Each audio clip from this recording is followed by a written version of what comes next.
check it, that's right.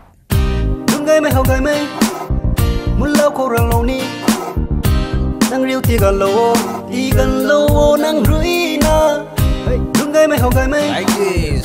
chết mày muốn lâu câu muốn lâu khăng hay bắn tì khăng thế sa ba mày vô ai ni sao lâu thấy mọc api tin đã lâu thế nang rui sa bấm mày lùn wow wow wow cả phiền sam lâu như thế aram jen hay cát lâu ni nang rui sa bấm mày hay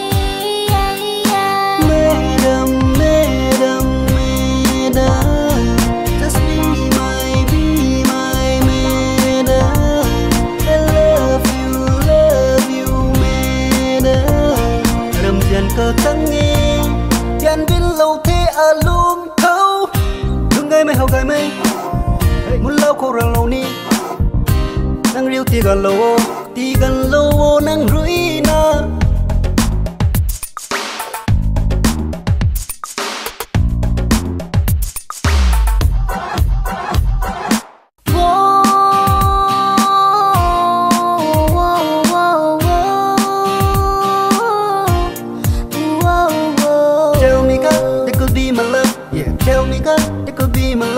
right now.